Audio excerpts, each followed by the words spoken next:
बचा तो फोड़ फाड़ के बंदरों को भी खिला देता है। अब तो मैया ने कहा, लल्ला क्या तुमने सच में चोरी की है? लल्ला सर झुका के खड़े, नहीं माता श्री, मैं ऐसा तो कर ही नहीं सकता हूं। अब जब मैया गोपियों से बात करने लग जाए तो कन्हैया ऐसे ऐसे करके गोपियों को चिढ़ाए कि जो करना हो तो कर लो। और जब बोले देखो देखो यशोदा मैया, अल्लाह हमें चिढ़ा रहा है, जब मैया देख ले फिर सर नीचे कर लेते। मैया बोले, तुम लोग तो मेरे सामने जब इतना झूठ बोल रही हो हैं, तो पता नहीं मेरे पीठ पीछे तो कितना झूठ बोलती होगे मेरे अल्लाह के बारे में।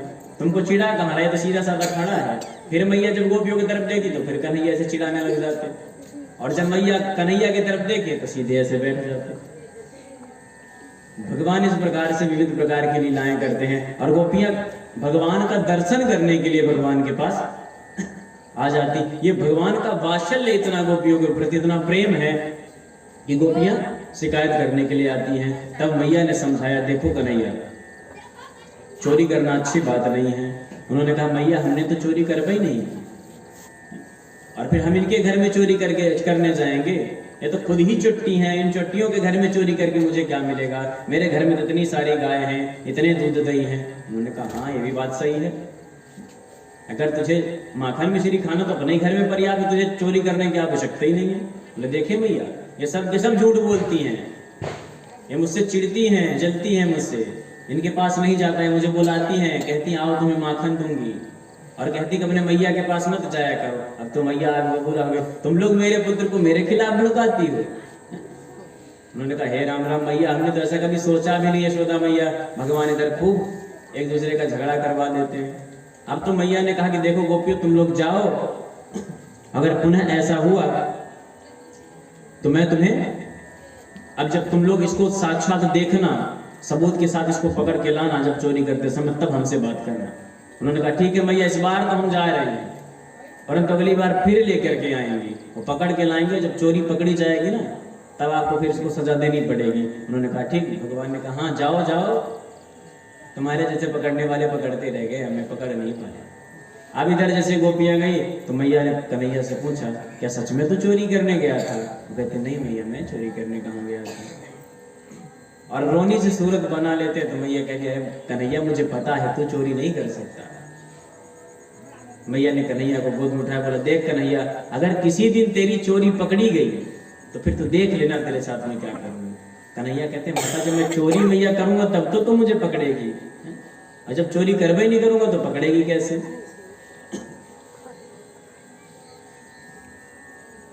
अब इधर भगवान विविध प्रकार की ब्रज में ऐसी लीलाएं करते हैं, और भगवान ये लीला किस लिए करते हैं? ये सब भक्तों का मनोरथ पूर्ण करने के लिए भगवान ने लीलाएं की। अब तो भगवान ने सोचा कि मैंने माखन मिश्री तो भैया बहुत खा ली, सबको खिला दी, खूब मटकी फोड़ लिया, परंतु अब थोड़ा चल के ब्रज की रज भी खाई जाए। तब भगवान यमुना तट पर बैठे, या यशोदा मैया ने कहा, लाला तुम यहीं बैठो, हम स्नान करके आते हैं। इधर भगवान ने जैसे देखा कि कोई नहीं है, तो मैया मिट्टी उठाई और मुख में डाल के खा गए।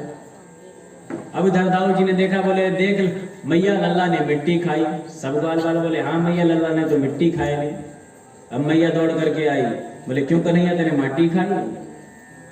भगवान कहते, नहीं, ना हम भक्षतवानम्ब सर्वे मिथ्यामिशर्मिषः। बोले, नहीं माता, हमने मिट्टी नहीं खाई, ये तो सब हमको झूठ बोल रहे हैं, पर मैं अगर मिट्टी खाया होता तो मेरे मुख कमल में दिखता नहीं क्या कि मैं मिट्टी खाया हूं।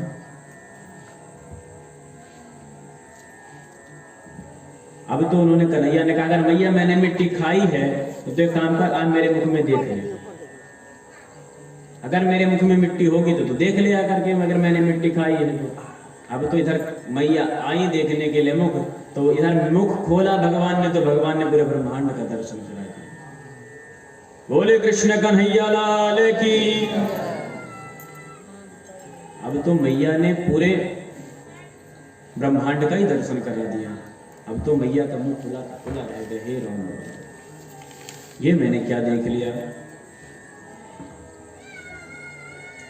अब जब कन्हैया ने देखा कि मैया ने तो मेरे मुख में ब्रह्मांड का दर्शन कर लिया, और यह यहीं पर सोचने लग गई मैया कि ये मेरा बेटा तो हो नहीं सकता, मेरा पुत्र हो नहीं सकता, ये तो परम पिता परमात्मा है। ज्ञान का चक्षु खुलने लग गया। तब इधर भगवान ने पुनः वात्सल्य का मोह चलाया, वात्सल्य का चक्र चलाया और मैया पुनः मनमुग्ध हो गई और बोली हे राम राम, पता ना या बुढ़ापे में काका दिखने लगे हूं मैं, मतलब ऐसे बुढ़ापे में क्या क्या दिखने लगा है मुझे। बोले लगता है मेरी आंख खराब हो गई है इसलिए मुझे ऐसा दिख रहा है, विविध प्रकार की चीजें मुझे दिखाई दे रही है। भगवान ने पुनः मुंह का पर्दा डाल दिया। देखिए सुखदेव महामुनि कहते हैं कि परीक्षित, नंद और जो यशोदा है ये पूर्व जन्म में द्रोण और धारा नामक वसु थे। इन्होंने भगवान की तप किया, भगवान की तपस्या की, तब उन्होंने वात्सल्य मांगा कि भगवान मुझे वात्सल्य प्रदान करें। ये सब लीलाओं का जो आनंद आज ले रहे हैं, इन्होंने पूर्व जन्म में तप किया, तब जाकर आज परमात्मा ने इन्हें आशीर्वाद दिया। तब भगवान ने पुनः मुंह का पर्दा यशोदा मैया के नेत्र पर डाल दिया। बोले मैया ने कहा अरे पता नहीं मेरा भी दिमाग खराब हो गया, आजकल पता नहीं क्या क्या दिखने लग जाता है मुझे। अब इस प्रकार जब भगवान ने पुनः मुंह का पर्दा डाला मैया के नेत्र में, तो मैया पुनः सब कुछ भूल करके लल्ला को लेकर के घर में वितरित करने लगी। अब तो एक दिन गोपियों ने कन्हैया की चोरी पकड़ ली, मटकी फोड़ दे कन्हैया को पकड़ लिया। अब देखा इधर जैसे गोपियों ने हाथ पकड़ा और कन्हैया को लेकर बोले आज तो तुम्हें हम छोड़ने वाली नहीं है। अब सब मिलकर के कन्हैया को लेकर चल दी। बोले आज मैया के पास ले जाऊंगी और आज तुम कन्हैया पीटे जाओगे, आज तुम पकड़े जाओगे। अब जैसे लेकर के पहुंची, इधर से कन्हैया ने श्रीदामा का हाथ पकड़ाया और बोले कि अरे गोपियों ने से छोड़ तो हाथ में दर्द हो रहा है, दूसरा हाथ पकड़ लो। और दूसरा हाथ पकड़ाने के बहाने गोपी आगे आगे हाथ पकड़े जा रही है। बोले हाँ लाओ दूसरा हाथ। उधर भगवान ने अपना हाथ छुड़ाया, श्रीदामा का हाथ पकड़ा दिया और घर पहुंच के पहले ही खड़े हो गए। अब इधर सारी गोपियां एकत्रित हुई, बोले देखो मैया, यशोदा मैया बाहर निकलो, तुमने कहा था तुम्हारे लाला की अगर चोरी पकड़ी जाए तो लेके आना। देखो आज हम तो पकड़ कर लेके आए हैं, देखो तुम्हारे लल्ला को हमने चोरी करते हुए पकड़ा है। मैया ने देखा, बोले कहाँ है लल्ला?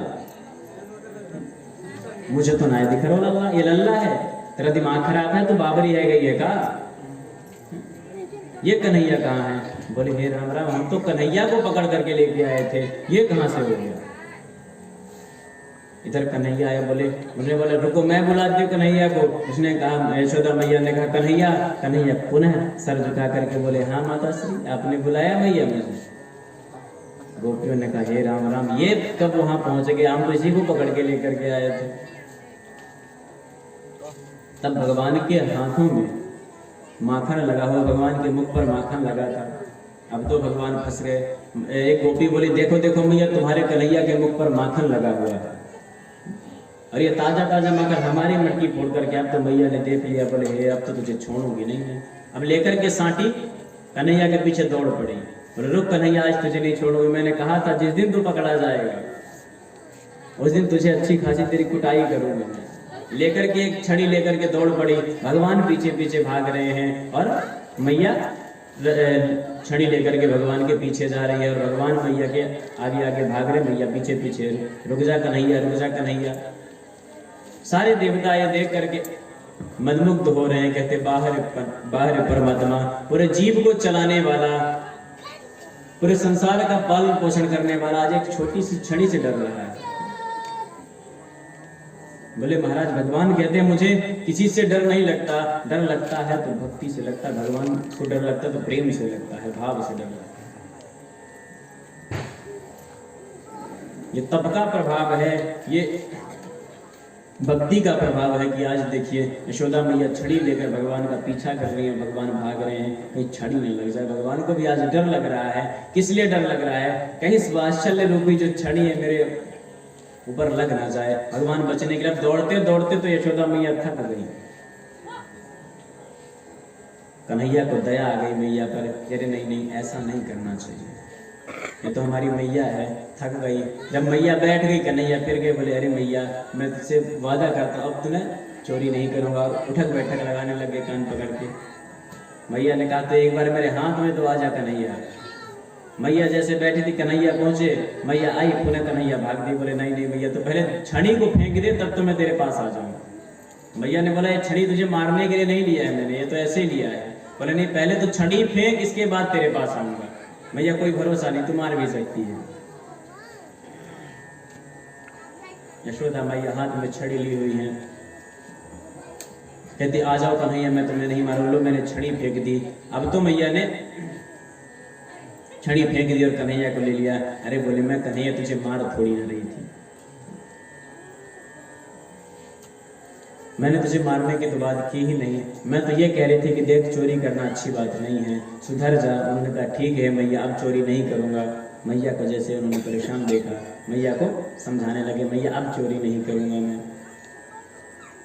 अब मैया गोदी में लेकर के कन्हैया को घर में बैठी थी, तो कन्हैया ने कहा, कन्हैया ने यहाँ पर दामोदर लीला की। कौन सी लीला? दामोदर। और ये दामोदर लीला करने के बाद भगवान का नाम पड़ा दामोदर। बोले दामोदर भगवान की। यशोदा मैया की गोद में बैठे कन्हैया जी गए, मैया की गोद में बैठ गए। बोले मैया एक बार बताओ, तुम्हें पूत प्यारा कि दूध प्यारा? मैया इधर अपने घड़े को देख करके मटकी में से मक्खन बना रही है दूध को लेकर के। तब कन्हैया ने पूछा मैया एक बार बताओ, तुम्हें पूत प्यारा है कि दूध प्यारा है?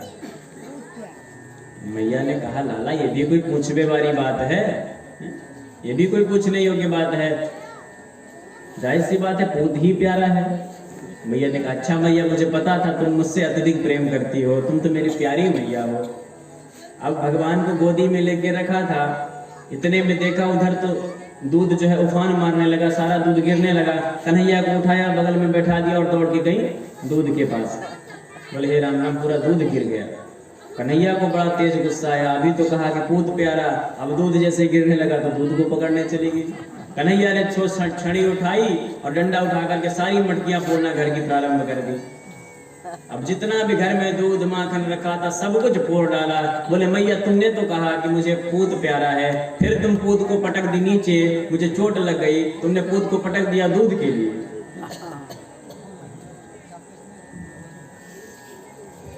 अब तो मैया को भी क्रोध आ गया। मैया ने कन्हैया को पकड़ा और रस्सी से बांधना प्रारंभ कर दिया। अब तो रस्सी से जैसे ही बांधने लगे तो प्रत्येक रस्सी छोटी पड़ जाए, 2 अंगुल छोटी पड़ जाए। अब मैया जोड़ती जोड़ती रस्सी थक गई। तब भगवान को दया आ गई कि नहीं नहीं मैया हमारी थक गई है। तब भगवान बोले ठीक अब बंध जाता हूं, तो उखल में बांध दिया भगवान को। और देखिए दामोदर लीला का नाम दामोदर कैसे पड़ा? दाम का मतलब होता है रस्सी, दाम का मतलब रस्सी, और उदर का मतलब पेट। तो रस्सी लगी कहाँ? पेट में। तो क्या हुआ? दामोदर लीला। दामोदर इसको इसीलिए कहा जाए, दाम का मतलब हुआ रस्सी, उदर तो होता ही है पेट। उदर तो सभी जानते, उदर का मतलब पेट कहते हैं। तो कहाँ रस्सी बांधी? पेट में। 2 अंगुल छोटी पड़ जाए तो भगवान को दया आई कि मैया बड़ी देर से बांधने का प्रयत्न कर रही, मानो ये दर्शा रहे हैं कि मैं मोह माया में बंधने वाला नहीं हुआ। मुझे कितना भी बांधने का प्रयत्न करोगे परंतु मैं बंधूंगा नहीं। बंधूंगा किससे? प्रेम से। तब मैया जब थक गई बोले हे भगवान अब तो रस्सी छोटी पड़ती चली जा रही है, अब तो बंध जाए बालक। जब विनती की उन्होंने हे भगवान अब तो बंध जाए ये, तब जब हार मांगे, अगर आप क्रोध से बांधने का प्रयत्न करो, भगवान को पाने का प्रयास करोगे, शक्ति का प्रदर्शन करोगे तो भगवान को नहीं पा पाओगे। परंतु अगर भगवान के प्रति भाव रखोगे तो भगवान को आप प्राप्त कर सकते हैं। यही माता जब थक गई, विवश हो गई कि अब मेरे बस की बात नहीं इसको बांधना, तब भगवान ने कहा अब तो प्रेम आया। तब प्रेम उमड़ा। पहले क्रोध था तो रस्सी छोटी हो रही थी, परंतु अब प्रेम उमड़ा माता का। माता को जैसे थका हारा देखा, भगवान बोले अब बंध जाना ही ठीक है। तो भगवान उखल में बंध गए। मैया ने बांध करके कन्हैया को अंदर चले गई। अब उधर कन्हैया देखे अब तो लगता है समय है, वहीं पर 2 वृक्ष थे, और दोनों वृक्षों को भगवान ने उखल से तोड़ दिया। और उस दोनों वृक्षों को जैसे तोड़ा, उनसे 2 दिव्य पुरुष उत्पन्न हुए और भगवान की स्तुति करने लगे। अपना परिचय देने लगे।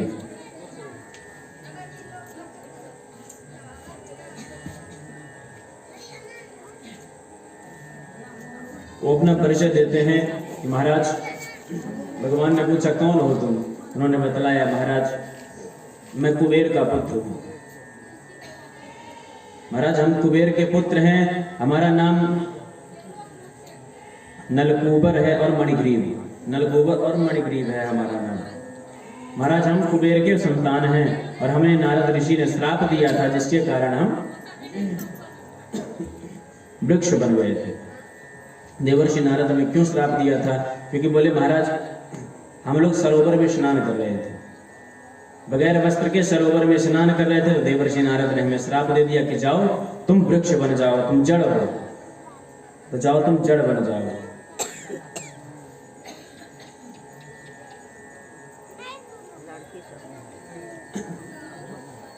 तुम्हें लज्जा नहीं आती तो जाओ। देवर्षि नारद ने श्राप दिया कि तुम जाओ और जल बन जाओ, जड़ बन जाओ, वृक्ष बन जाओ। तब बोले महाराज जब देवर्षि नारद ने हमें श्राप दिया, उन्हीं के कारण हम वृक्ष बने और आज आपने हमारा उद्धार कर दिया। बोले गोविंद भगवान की, राघवेंद्र सरकार की, कृष्ण कन्हैया लाल की, जय जय श्री राधे, जय जय श्री राधे श्याम। इस प्रकार से उन्होंने बताया महाराज देवर्षि नारद के श्राप द्वारा ही हम वृक्ष बन गए थे और आज हमारा उद्धार हुआ। इस प्रकार से भगवान ने दामोदर लीला संपन्न की। बोले दामोदर भगवान की। अब तो जैसे ही वृक्ष गिरने की आवाज सुनी, नंद बाबा दौड़ते हुए आए, अरे हरे राम राम मेरे बालक को क्या हुआ? अच्छा हुआ मेरा बालक बच गया। अब तो महाराज नंद बाबा ने कहा कि मैं यहाँ रहने वाला नहीं हूँ। जब से हमारा लल्ला जन्मा है तब से कुछ न कुछ अनहोनी यहाँ पर प्रारंभ ही होती रही है। अब नंद बाबा ने तय कर लिया कि अब हम यहाँ गोकुल में रहने वाले नहीं हैं। तो ब्रजवासियों ने पूछा बाबा कहाँ जाओगे? बोले कोई अगर अच्छी जगह हो तो बताओ। तब उपनंद ने कहा कि मैंने एक जगह देखी है। कहाँ? वनम वृंदावनम नाम पाशव्याम नमकाननम। बोले महाराज मैंने एक देखा। कहाँ? गोप गोपी गवम सेव्या पुण्यादे तृणवरे तृण विरुध्यमा। बोले महाराज मैंने एक वन देखा है, बड़ा सुंदर वन है। बोले महाराज अगर ऐसा आपने वन देखा तो बताओ। बोले वृंदावन, निधि वन, बेल वन, काम वन, ताल वन, इन सबसे अगर मुझे कोई उत्तम लगा है तो कौन? वृंदावन। वनों में श्रेष्ठ कौन सा वन? वृंदावन। वृंदावन का मतलब क्या है? वृंदा का मतलब तुलसी। जब तुलसी का सुंदर वन हो उसे वृंदावन कहते हैं। बोले वृंदावन धाम की। तब बोले और बतलाओ कि वृंदावन कैसा है, वृंदावन दिखने में कैसा है। तब वृंदावन की महिमा बतलाते हैं। वृंदावन की महिमा बड़ी सुंदर यहाँ पर संतों ने कही है और मीराबाई ने बड़ा सुंदर पद में कहा है, वृंदावन की महिमा की है कि प्रेम की पिपास देख देख निज प्रेमियों को, प्रेम का समुद्र सीमा तोड़ कर बहाया है। भावुक रसीले जल होंगे न निराश अब, कामना की पूर्ति हेतु कल्पतरु लगाया है। चिंता मणि जड़ित चारों चादर बिछाही जहां, भांति प्रतिभांति कुंज कुंज से सजाया है। भांति प्रतिभांति कुंज कुंज से सजाया है। भारत का भूषण तिलक तीन लोकों का। वृंदावन किसके लिए बनाया है? कि भारत का वो तिलक है, भारत का तिलक, भारत का तिलक तीन लोकों में, भक्तों के वास हेतु वृंदावन बनाया है। भक्तों के वास हेतु वृंदावन बनाया। वृंदावन किसके लिए? भक्तों के लिए। वहां पर क्या है? प्रेम। अगर आपको प्रेम देखना है, भक्ति देखना है तो आप वृंदावन में जाओ। प्रेम की पिपास देख देख निज प्रेमियों को, वहां पर तो आपको भगवान के प्रेमी प्रेमी मिलेंगे। वहां पर तो आपको बहुत सारे प्रेमी मिल जाएंगे, क्योंकि वृंदावन तो प्रेमियों का स्थान है। कौन? किसके प्रेमियों? बांके बिहारी के प्रेमी। देखिए भगवान ने वृंदावन में लीलाएं की, परंतु आप वृंदावन जाओगे तो आपसे कोई नहीं कहेगा जय श्री कृष्ण यही बोलेंगे राधे राधे भैया। हर कोई राधे राधे, गाड़ी वाला जो है हॉर्न न मारते हुए यही बोलेगा राधे राधे भैया, हट जाना जरा। एक दूसरे को ये नहीं कहते कि आप साइड हो जाओ, राधे राधे श्री राधे, तो अपने आप सब हट जाते हैं रास्ते से। ये वृंदावन की महिमा, जैसे वृंदावन बतलाया सबको बड़ा अच्छा लगा, बोले वाह वाह इतना सुंदर अगर वृंदावन है, कल्प वृक्ष जैसा है, हरी भरी घास, चारों तरफ जंगल ही जंगल, गायों के लिए सुंदर जमुना तट भी है, वृंदावनम गोवर्धनम यमुना पुण्यानि चह। बोले महाराज तब तो बड़ा सुंदर है, अगर वृंदावन है गोवर्धन है। अब तो कृष्ण कन्हैया बोले बाबा बहुत सुंदर, मुझे तो बहुत सुंदर लगा, हमारी गायें बढ़िया हरा हरा घास चरेंगी, गोवर्धन जाएंगी, हरी हरी घास चरेंगी, प्यास लगेगी तो जमुना जल भी है, जमुना पुण्यानि चह, जमुना जी भी है। बोले हमको तो महाराज बहुत अच्छा लगा। अब जब सबने बोला कि हमको बहुत अच्छा लगा, तो बाबा ने कहा जब सबको अच्छा लगा तो महाराज चलो। अब सबने अपना सामान बांधा और चल पड़े वृंदावन। बोले वृंदावन बिहारी लाल की जय हो। आप लोग भी अपने मन को वृंदावन लेकर के चलो। यहाँ से सशरीर तो वृंदावन जाना संभव है, परंतु सशरीर वृंदावन तो नहीं जा सकते हैं, परंतु मन को तो ले जा सकते हैं ना। तो इधर नंद बाबा तैयारी कर रहे हैं कहाँ जाने की, वृंदावन। तो हम भी तैयारी करें कहाँ, वृंदावन चलने की। हम बैठे तो भी आपके तोपा में, परंतु वृंदावन से पहुंच जाएंगे, 2 मिनट में पहुंचेंगे वृंदावन। कोई गाड़ी का सफर नहीं करना, भी पहुंच जाएंगे वृंदावन। कौन कौन चलेगा, हाथ उठाइए।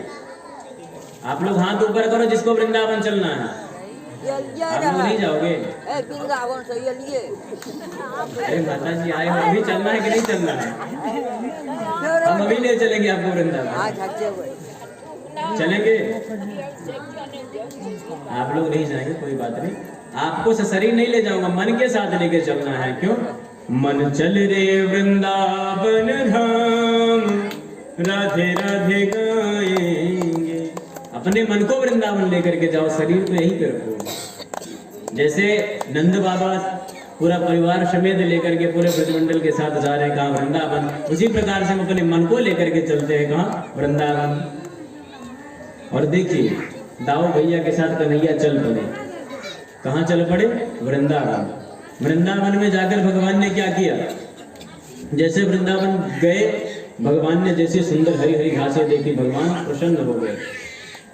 और कितने वर्ष में भगवान, 4 वर्ष की अवस्था में कन्हैया ने गोकुल को छोड़ करके वृंदावन में वास किया। कितने वर्ष की, 4 वर्ष की अवस्था में। अब तो जैसे वृंदावन को देखा, वाह वाह कितनी सुंदर हरी हरी घासें हैं, यहाँ पर तो हमारी गैया खूब सारा चारा चरेंगी और पेट भर के खाएंगी। फिर सुंदर जलपान करने के लिए तो जमुना जी हैं, सुंदर जमुना जी में जलपान करेंगी। कृष्ण और बलराम को दोनों को वृंदावन बहुत ही सुंदर लगा। सुखदेव महाराज कहते हैं, परीक्षित आज तो सब वृंदावन की ओर प्रस्थान कर गए, और भगवान जैसे ही एक नजर में वृंदावन को देखे, भगवान प्रसन्न हो गए, वाह वाह यहीं पर अब मैं सारी क्रीड़ाएं करूंगा। कितना सुंदर वृंदावन था।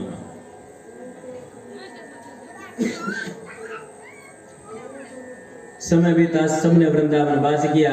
अब तो कन्हैया ने मैया से कहा, मैया अब तो यहाँ पर कोई खतरा है नहीं, एक काम करो, अब मुझे भी गैया चराने जाना है। यदुवंशी हमारा धर्म है गौ की सेवा करना।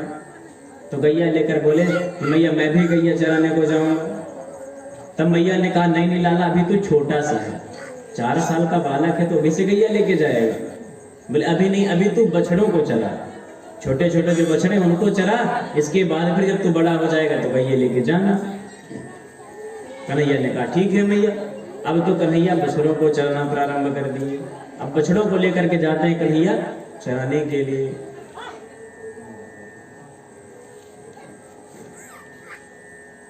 अब जैसे एक दिन भगवान बछड़े को चराने के लिए गए, चराते चराते उन्होंने एक दिन क्या देखा,